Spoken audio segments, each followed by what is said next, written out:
Hi friends, already చాలా క్లియర్గా మనం ఫ్యూచర్ టెన్స్ అనేది నేర్చుకున్నాం డే 12లో భాగంగా. అవునండి. సో కాబట్టి ఇక్కడ ఫ్యూచర్ టెన్స్ పై నుంచి కొన్ని ఎగ్జాంపుల్స్ మీకు ఇవ్వడం జరుగుతుంది. ఎందుకంటే మీరు కొంచెం కన్ఫ్యూజ్ అవుతారనే ఉద్దేశంతోనో లేదంటే ఇంకా క్లియర్గా అర్థమవుతుందనే ఉద్దేశంతోనే ఇవ్వడం జరుగుతుంది. ఓకేనా? సో కాబట్టి మీరు చాలా క్లియర్గా అర్థం చేసుకోండి. మీకు మన ఫార్ములా ప్రకారం అంటే స్పోకెన్ ఫార్ములా అనేది ANQ అనేది చెప్పడం జరిగింది ఫ్యూచర్ టెన్స్ లో. అంటే ఎలా వస్తుంది ఆ సెంటెన్స్ అనేది, లైక్ కాంపిటేటివ్ ఫార్ములా అని చెప్పాను. ఏమని? Subject plus helping verb plus normal verb plus object plus time అని చెప్పాను. ఆ ఫార్ములా ప్రకారం సెంటెన్స్ అనేది ఎలా తయారు చేయాలి. ఓకేనా? సో అంటే స్పోకెన్ పరంగా అయితే ఈజీగా ఐ విల్ గో అంటే నేను రేపు వెళ్తాను, ఐ వోంట్ అంటే రేపు వెళ్ళను అని ఈ విధంగా చెప్పడం జరిగింది.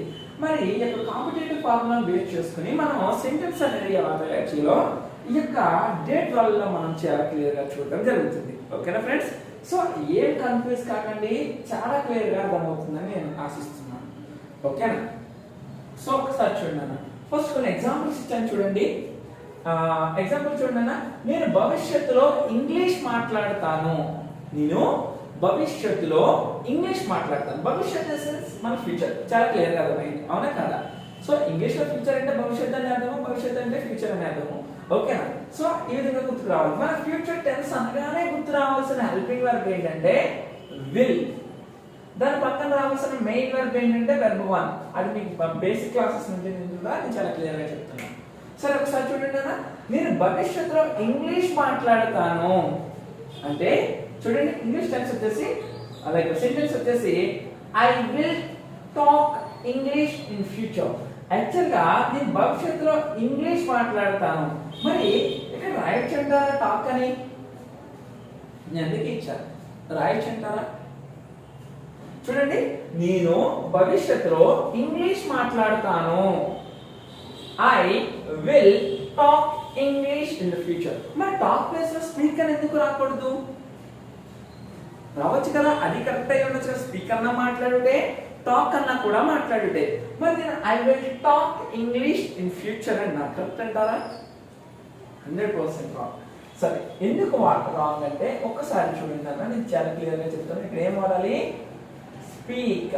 స్పీక్ అనేది యూజ్ చేసుకోవాలి. ఎందుకంటే స్పీక్ కి టాక్ కి డిఫరెన్స్ ఏంటంటే talk should be use actually when you talk with other person you can use the talk itself, but when you say about the language you have to say for that speak. అంటే languages గురించి చెప్పేటప్పుడు speak అనేది వాడాలి. అలానే ఒక వ్యక్తి ఎదుటి వ్యక్తితో మాట్లాడేటప్పుడు టాక్ అనేది అర్థమవుతుందా? క్లియర్గా వినండి. అంటే నేను ఇంగ్లీష్ మాట్లాడతాను, ఐ స్పీక్ ఇంగ్లీష్ అనాలా, టాక్ అనాలా? ఐ స్పీక్ ఇంగ్లీష్ అని అనాలి. అర్థమవుతుందా? సో నేను అతనితో మాట్లాడుతున్నాను, ఐ టాక్ అనాలా, స్పీక్ అనాలా? ఐ టాక్ విత్ హిమ్ అని అనాలి. ఓకేనా? అంటే ఒక వ్యక్తి వేరే వ్యక్తితో మాట్లాడితే టాక్ యూజ్ చేసుకోవాలి, లాంగ్వేజ్ అయితే స్పీక్ యూజ్ చేసుకోవాలి. క్లియర్ కదా? చూడండి, నేను భవిష్యత్తులో ఇంగ్లీష్ మాట్లాడతాను. I will speak English in future. Okay, clear కదా? నెక్స్ట్, నువ్వు భవిష్యత్తులో ఇంగ్లీష్ నేర్చుకుంటావు. నువ్వు నేర్చుకుంటావు. నువ్వు అంటే ఏం చెప్పానండి? యు. నువ్వు నేర్చుకుంటావంటే you will learn English in future. You will learn English in future. సరిపోతుందండి. సబ్జెక్ట్ అంటే you, helping verb will, verb 1 learn, object అయితే ఇంగ్లీష్, టైం అంటే ఫ్యూచర్. ఫార్ములా చాలా క్లియర్ ఉంది కదా? చూడండి, నువ్వు భవిష్యత్తులో ఇంగ్లీష్ నేర్చుకుంటావంటే you will learn English in future అని చెప్పాలి. చాలా క్లియర్ గా ఉంది, రాసుకోండి. ఓకేనా? నెక్స్ట్, వాళ్ళు భవిష్యత్తులో చదువుతారు. వాళ్ళు భవిష్యత్తులో ఇంగ్లీష్ చదువుతారు. వాళ్ళు భవిష్యత్తులో ఇంగ్లీష్ చదువుతారు. భవిష్యత్తులో అన్నా రేపైనా కూడా సేమ్. అది మీరు చాలా క్లియర్గా చెప్పాలి. వాళ్ళు భవిష్యత్తులో ఇంగ్లీష్ చదువుతారు. ఏమని చెప్పాలి? They will read English in future. చూడండి, దే అంటే సబ్జెక్ట్ అవుతుంది, విల్ అంటే హెల్పింగ్ వర్బ్ అవుతుంది, రీడ్ అంటే నార్మల్ వర్బ్ అవుతుంది, ఇంగ్లీష్ అంటే ఆబ్జెక్ట్ అవుతుంది, ఇన్ ఫ్యూచర్ అంటే టైం అవుతుంది. అది కాంపిటేటివ్ ఫార్ములా. ఓకేనా?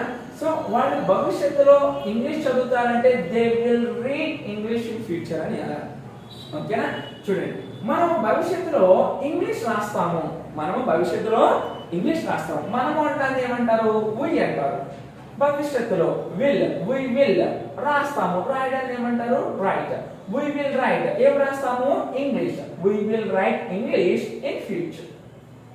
క్లియర్ గా అర్థమవుతుందండి. చూడండి ఆమె రేపు అతనితో ఇంగ్లీష్ మాట్లాడుతుంది, ఆమె రేపు అతనితో ఇంగ్లీష్ మాట్లాడుతుంది. రేపు అన్నా భవిష్యత్తు అన్నా ఒకటే, క్లియర్ గా చూడండి. ఆమె రేపు అతనితో ఇంగ్లీష్ మాట్లాడుతుంది, అతనితో అన్నా, తో అంటే మీకు ఆల్రెడీ తెలుసు ప్రిపోజిషన్స్ లో ఉంటాయి, అవి నేను ప్రిపోజిషన్స్ వచ్చినప్పుడు చాలా క్లియర్ గా చెప్తాను. మీరు ఆమె రేపు అతనితో ఇంగ్లీష్ మాట్లాడుతుంది అంటే ఏం చెప్పాలంటే ఆమె, ఆమె అంటే ఏమంటారు షీ, హెల్పింగ్ వన్ విల్ మాట్లాడుతుంది. ఏం మాట్లాడుతుంది ఇంగ్లీష్, ఇంగ్లీష్ అంటే లాంగ్వేజ్ కాబట్టి స్పీక్ అన్న, ఓకేనా. సో చూడండి she will speak English with him tomorrow. TM అంటే టుమారో, ప్లేస్ సరిపోక నేను టీఎం అని రాస్తాను, ఓకేనండి. షీ విల్ ఆమె అతనితో ఇంగ్లీష్ మాట్లాడుతుంది, she will speak English with, with అంటే తో అని అర్థం, అతనితో, హిమ్ అతనితో. మీకు ఆబ్జెక్ట్ లో చెప్పాను, సబ్జెక్ట్ పక్కన పక్కింటి వాళ్ళే ఆబ్జెక్ట్, ఇదే మన క్లాస్ లో ఉంటుంది, చాలా క్లియర్. ఆమె అతనితో ఇంగ్లీష్ మాట్లాడుతుంది అంటే she will speak English with him tomorrow. అతను రేపు ఆమెని ఇంగ్లీష్ లో అడుగుతాడు, అతను రేపు ఆమె ఇంగ్లీష్ లో, లో అంటే మనకి ప్రిపోజిషన్, విత్ అన్న ప్రిపోజిషనే, లో అన్న అంటే తో అన్న ప్రిపోజిషనే, ఇన్ అన్న ప్రిపోజిషనే. అతను రేపు ఆమెని ఇంగ్లీష్ లో అడుగుతాడు, he will ask her, he will ask her. అతను ఆమెను అడుగుతాడు, ఎలా అడుగుతాడు in English, he will ask her in English. అతను ఆమెను ఇంగ్లీష్ లో అడుగుతాడు, టీఎం అంటే tomorrow, he will ask her in English tomorrow. ఓకేనా. అది రేపు బస్ పై వస్తుంది, అది అంటే చెప్పాను ఇట్ అనాలి. రేపు అంటే ఫ్యూచర్, బస్ పై వస్తుంది అంటే చూడండి it will come by bus, ద్వారా లేదా బై అని అర్థము. వెహికల్స్ పైన అయితే బై అని వాడాలి, లైక్ నడిచి వస్తే కనుక ఆన్ అని వాడాలి, ఓకేనా. చూడండి అది రేపు బస్ పైన వస్తుంది, it will come by bus tomorrow, ఓకేనా.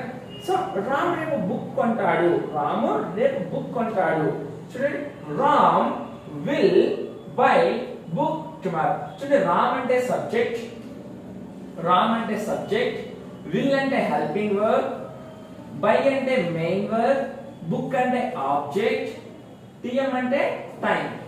సరిపోయిందండి ఫార్ములా. సో ఈ విధంగా కాంపిటేటివ్ ఫార్ములా అనేది మనం ఈ విధంగా యూజ్ చేసుకోవడం జరుగుతుంది.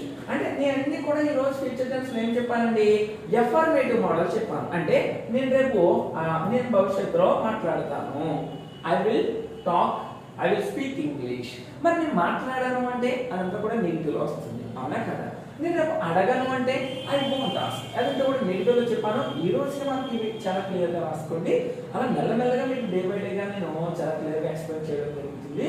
మీరు చాలా క్లియర్ గా నేర్చుకోండి. ఛానల్ సబ్స్క్రైబ్ చేయండి, షేర్ చేయండి, కామెంట్ చేయండి, ఓకేనా. ఎందుకంటే మీకు ఇంత క్లియర్ గా మీరు రాయడం ద్వారా మీకు అంటే ఎఫర్మేటివ్ మళ్ళీ డివైడ్ చేసి సెగ్రిగేట్ చేసి మీకు చెప్పడం వల్ల మీకు చాలా క్లియర్ గా అర్థమవుతుందని నేను అనుకుంటున్నాను. ఓకే ఫ్రెండ్స్, చాలా క్లియర్ గా అర్థమైంది అనుకుంటున్నాను. I hope you understood very excellently this class. So please like and share and subscribe this channel, and thank you and bye friends.